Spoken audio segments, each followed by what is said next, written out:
Hey Bart, how's it going? Good. So is this Parks? Parks? Is that right?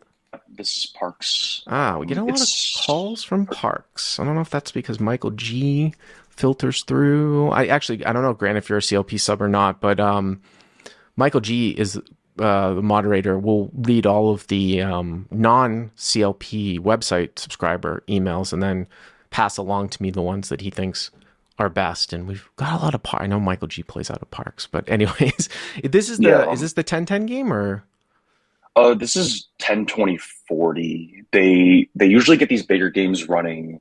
ten twenty I would forty? say on Tuesdays, but Uh the 10-20-40 I've seen run various days of the week. Like this was a random Monday, I think. so this was a random money so this is an uncapped game, I assume, right? Yeah, it's uncapped. Okay. And how deep are you guys here? We're 6,000 effective. Okay, so you're not super deep with the straddle, right? Yeah, the I'd say the table is not generally that That deep. deep. Average stack probably like 6 to 8,000. Mm-hmm. But Mm-hmm. these games get pretty crazy. I've seen people run up, 20 50,000 plus stacks. thousand easily. Yeah, Yeah. yeah, even up to 50,000. Yeah, Yeah. Yeah. Okay, so 10, 20, 40, and is it eight-handed or what? Or nine-handed? yeah, we're full Okay, range so nine-handed, 6K effective. Okay. or eight handed. Yeah. Eight-handed. Okay. So under the gun makes it 100. Okay. We're in the cutoff with pocket eights. Unfortunately, don't remember the suits in my card, but they're not super relevant in the hand. Okay. Um, we three bet the cutoff to 350 Okay. and under the gun calls. Now, just something of note, because we have a lot of low stakes players here. This is a more aggressive route, obviously with 8-8. You don't have ultimate position. Do you ever have a flatting range here in these games from the field against a UTG raise? I would say probably only on the button and the big. Okay. So you might Generally flat just 8-8 here three on the betting. button. Yeah, and every other position basically just three better folding. Yeah, Three better folding pre-flop. And I don't think that that's really all that bad of a strategy, right? I think that if you're much deeper, there can be some complexity to it and add some layers of situations where you can flat. And then also too, if you're fortunate enough to have non-squeezing players, to your left in given scenarios, you can get away with some more flatting. Like if you had an old man coffee on the button here, you can treat the cutoff like the button sometimes, right? If a guy's only V pipping like 10%. What's that? yeah. I'm doing a lot of three betting here because I think that the players behind me are generally capable enough to squeeze when they see these opportunities arising. So I don't want to be doing all sorts of flatting with marginal hands that I'm gonna have a lot of trouble facing more action behind. Also, too, in a three straddle structure, I've said this a lot in my training stuff, you're just always going to be incentivized to drive the people out of the blinds, too, right? They're going to think that they're going to get a price with three blinds. I mean, that's something that I'm very common in Texas. So you three bet to 350, under the gun calls, and your heads up, right? Yep. So just a little context. This is a pretty big game for me. I just came in the game. I've not really got any reads on anyone. No information. So like for this under the gun player, he's like a middle aged like Indian guy. Just no information on him though. But he seems pretty capable, I think. Okay. So we go to the flop. Yeah. So the flop is Ace King Jack Rainbow. Unfortunately, don't remember the suits. Okay. But we see bet one third. So he checks, right? Yeah, he checks. We bet 250, and then he calls. This is interesting because when you emailed this one in, there are obviously certain boards here that just favor you so much, right? That, when in a three bet pot, you can sort of bet range. I do wonder here if there are ever situations here where this is a check based upon just the pure strength of your hand, or if the board just kind of overrides that. I mean, I think you can simplify by going probably one third with your entire range, and it's probably can't be all that bad. But I did it was something of note here because when you start to construct like an open defend range here from the guy from under the gun, if you're just making a sheer protection bet without, planning on barreling, taking this hand as like one of your worst hands you can possibly have and running a triple barrel, what are we, I'm just posing this to you, Grant. What is if you're not planning on barreling this hand, what is the bet on the flop accomplishing? Right. Yeah, that's actually a great question because I did think about this afterward, and I think that based on the position configurations, we have to be a little bit careful about just range betting this spot because he's going to have basically maybe all combos of ace king off here, right? Mm-hmm. He's going to have jacks Right. always, basically, and he's obviously going to have queen 10 suited as well, right? Right. Right. So I do think that when we do decide to bet a hand as bad as pocket eights on this flop, we are going to have to maybe even triple off at some frequency with this kind of hand. Right, right. But you can get on board with the fact that this might not always be a range bet though because of the tight Right. nature of his defense here. Yeah, I can get on board with Yeah, that exactly. too. Yeah. I do think that the dynamic live is that people probably do play more hands than they should be playing. Mm-hmm. And he's probably defending more than he should be defending, and he's four betting ace king off more than he should as well, right? So It's interesting too, just a subtle difference. I mean, you get 8-8 and 10-10, excuse me, you get 9-9 and 10-10 most likely to fold here. So there's a few hands that you get that are better than yours to fold. And then that kind of leads me to the question, if you had 10-10, does that mean that you would check back if you had 10-10? Because now you're really not getting anything better to fold. It's just a subtle thing. So there are a couple of hands here that you get to fold. But everything else that's reasonable that's defending is not. It's pair plus straight draw, things like that. So you bet 215, he calls? yeah, he calls. Yeah. All right, so 12-7 needed the turn. Yep. And the turn is a offsuit jack. It's a rainbow board, so there's no flush. Okay, so it's not really relevant here. So ace, Yeah. king, jack, rainbow, under the gun checks. You bet Yeah. 250, he calls. Turns an offsuit jack, he checks. Okay.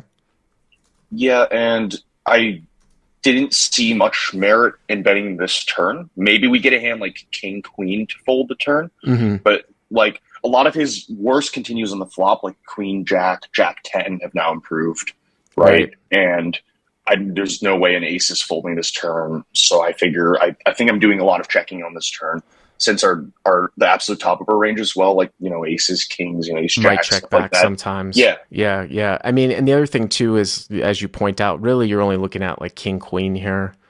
If an ace X is not folding and he has some portion of like queen jack and jack 10, obviously those are tripped up now on the turn. So you're saying though, if the turn was like an offsuit 3, you might consider barreling through. Yeah, otherwise, there's not really, why did we bet the flop? Mhm. We're just we just bet the flop just hoping that he would fold and Right. we'll just give up. So, obviously, we're not always just deciding to barrel off. But Right. I think if we are betting a hand as bad as eights on the flop, that is going to get tripled off sometimes. What about if the turn was an ace? Would you look at that any differently? Let me think about that. I feel like probably giving up a lot pretty often on an ace. Honestly, I just think that people are going to get too curious with king queen, and a lot of his hands that continue to flop obviously have improved now. Well, let me give you my perspective on this. I do. I mean, the jack is not a great card for you, and I agree with your check back. I think the difference between an ace though here and a jack is one of the subtle differences in live poker. Is that for somehow in the moment, people will, for whatever reason, I find a pattern that they tend to not remember the fact that, oh, an ace comes and then now it's less likely, right? That you have an ace, and they kind of fall into this thing where he's betting again here, and that would lean him towards more having an ace because he's barreling again and I called on the flop. Also, now you're getting the king X and the jack X to fold out, where here we're really only trying to depend on the king X to fold out. You know what I mean? So I would actually barrel the ace a little bit more here than a jack. do you think people are overfolding the turn with like king King X, queen? yes, I do. Yeah. I do. Okay. Yeah. That does make sense Yeah. because like especially because it's so underbluffed when the Yeah. top card Yeah, that's why I pairs said, that's why I can said keep like they barreling. they Yeah. they kind of lean more towards what they've seen in the sense that people aren't he's betting again. He's more likely as opposed to them thinking, oh, it's less likely that there's an ace. So ace king jack, check 250, call 1270, turns a jack, total rainbow, irrelevant, check, hero checks back, still 1270. Okay. Yep. And so the river's now an 8. An 8. Gin. Yes. So Yep. fantastic river card, obviously. Um, so I'm sitting there thinking like, wow, I'm such a box. Here we go. This Yeah. is the river I Yeah. want. Right. So he checks to me, right, and Now let me stop you here. I know you say that he checks, but this is a fun hand, so we're going through all the scenarios. What if he bet like more than 2/3 on the river?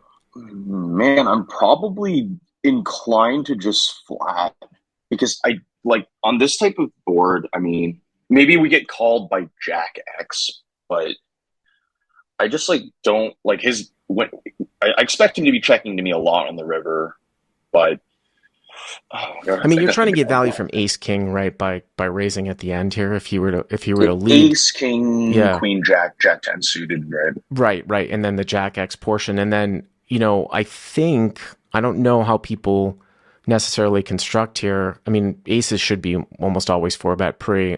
I don't know if kings is just called here some of the time. Usually at 150, you might not have to worry about that, where you're more inclined to four bet because you can happily get in kings, whereas deeper kings are sometimes called. So if you kind of throw out aces and kings, then he doesn't have that many boats, right? Because of preflop.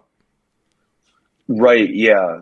That's why I was expecting him to check a lot to me because the board's still generally pretty favorable If to he me. thinks that you're checking back boats and things like that, right? Yeah, and I think we definitely are checking back votes on the On the turn. turn, right? Okay, so he checks. Actually, I put hero checks, but villain checks. Yeah. Yeah, and so I think this is a pretty reasonable spot to go for an overbet. Um, Targeting specifically, maybe some non-believing ace X type holdings, ace king, queen jack, jack 10.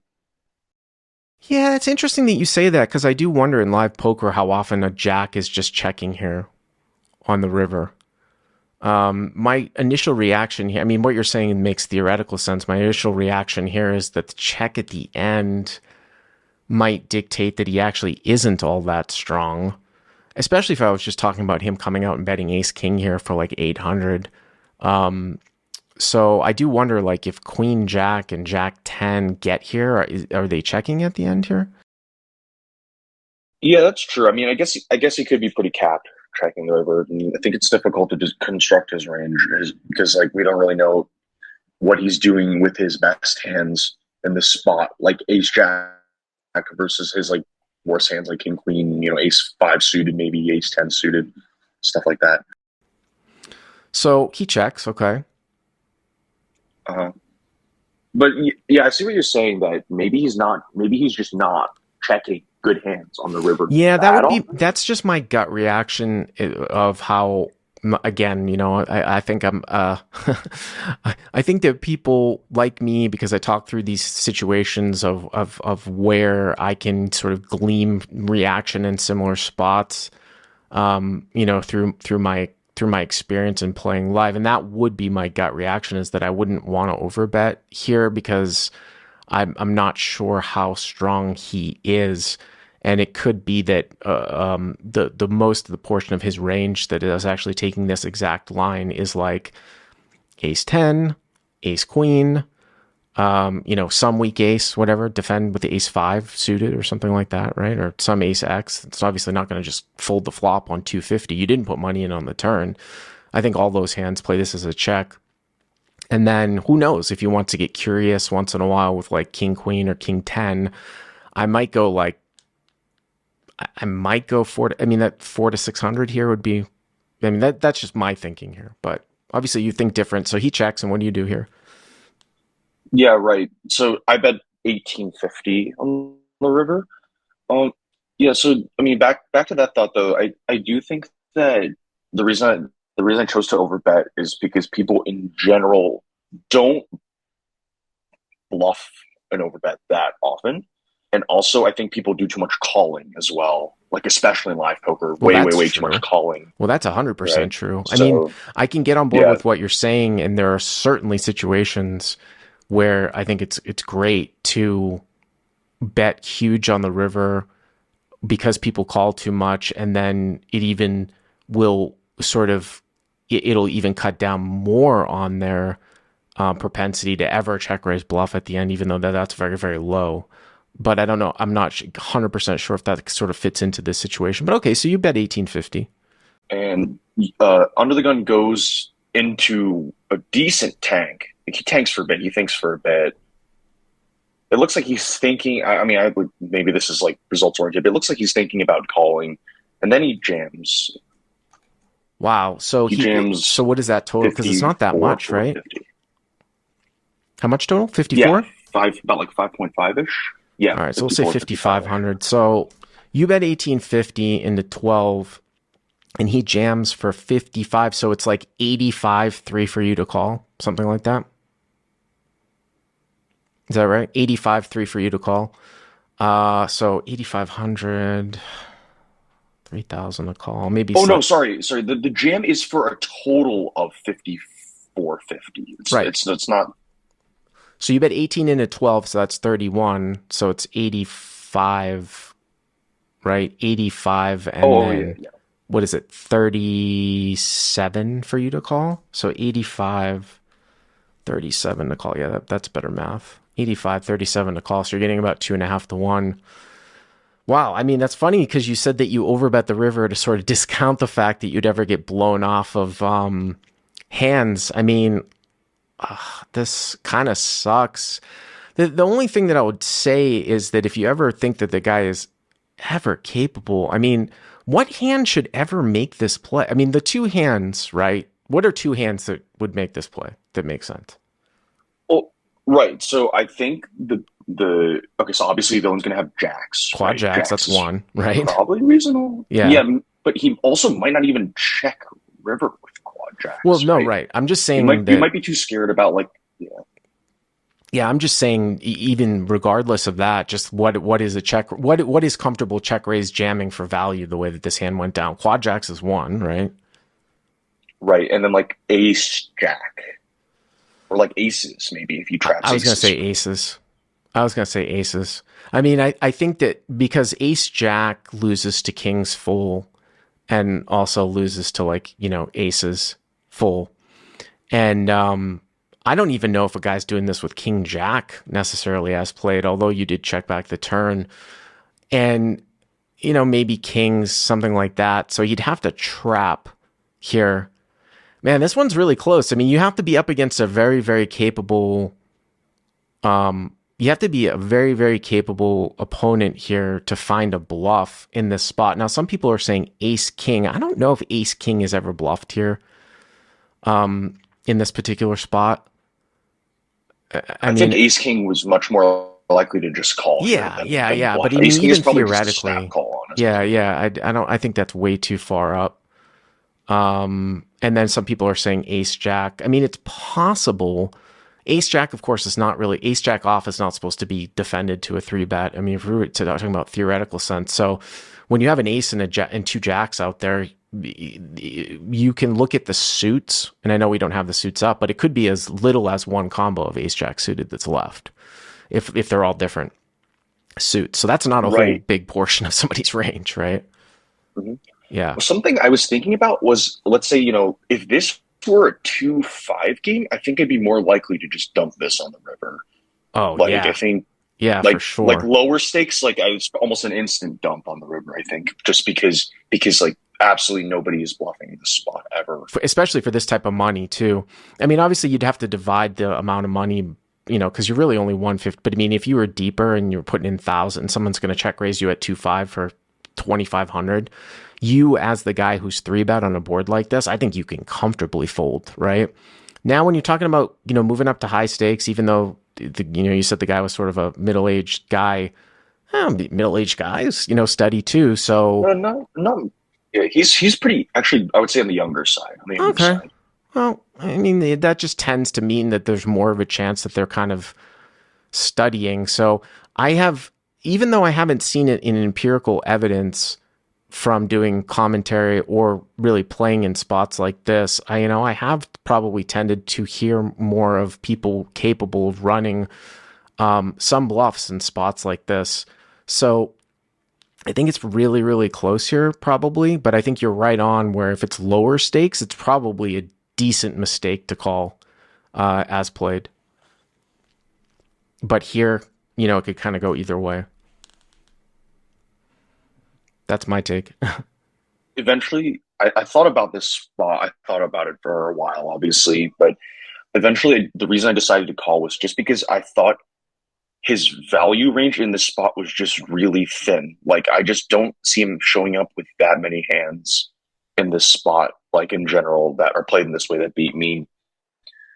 And like we said, like maybe he's not even jamming King Jack facing an overbet, right? So maybe Right. even Ace Jack is a mistake to jam, right? So in which case, like and then like we mentioned, his aces are probably four betting three, right? And Jacks is just one combo. So it sounds to me like you called. Is that right? Yeah. You So I called. did I Okay. did eventually make the call.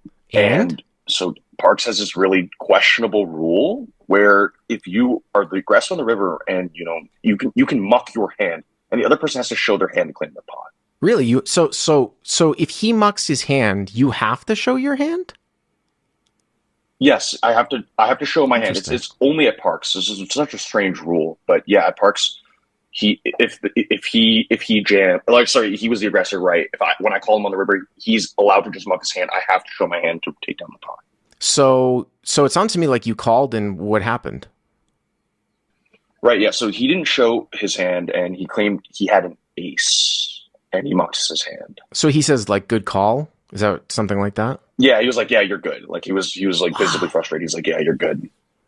And he didn't even show. See, that's so weird. Like, I don't buy that at the end because, like, how is I mean, obviously, an ace isn't going to be good, but who knows? I mean, I don't know. Who knows? Maybe you convince yourself to call with a non playing ace, like ace 10 or some bullshit like that, right?